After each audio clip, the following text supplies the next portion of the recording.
Namamu Aceh. Engkau dicipta, ditempatkan di bumi Asia Tenggara. Negerimu diapit oleh Selat Melaka dan Lautan Hindia. Kedudukanmu di pintu gerbang ke timur jauh, Pasifik Asia. Pelaut Hindi menyebutmu Aceh, kagum atas keindahanmu. Gerdong, Kulu, Lauser, Selawah saksi atas kegagahanmu. Lok Sedu, Lok Nga, Sabang sebahagian bukti atas kecantikan pantaimu. Harimau, badak dan orang utanmu sasaran penyelidik dan pengamat bumi.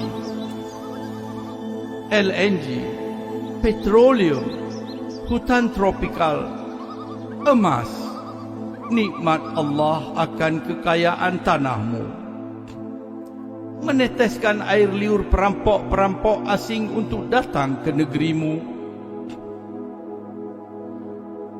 Silih berganti, Portugis, Belanda, Jepang dan kini Indonesia mengeroyokmu, merampasmu, memperkosamu, menjajahmu. Namamu Aceh.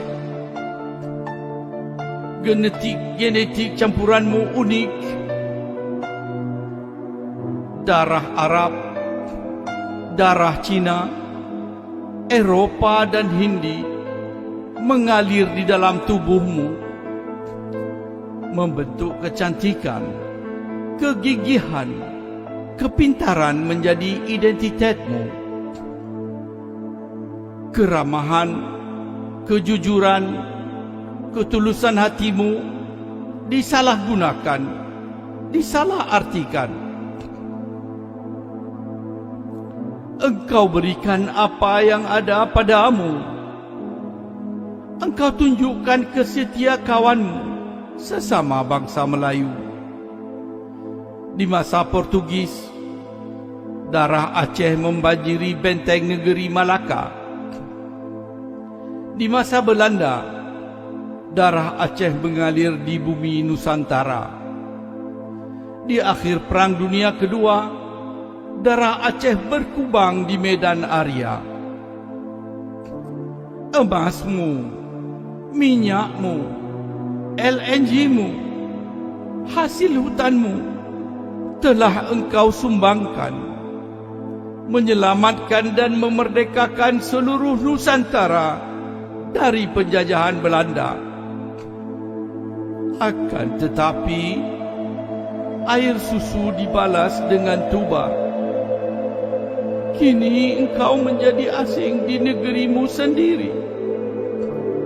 Engkau dibantai, disiksa, diperkosa oleh rekanmu yang engkau merdekakan di tahun 45. Kini engkau dilarang menyebut namamu Aceh. Engkau dipaksa diberi nama baru yang asing bagimu, Indonesia. Di sekolah, anakmu dilarang menggunakan bahasa ibunya. Di dunia internasional, engkau dilarang menyatakan hakmu untuk menjadi tuan di rumahmu sendiri, di negerimu sendiri.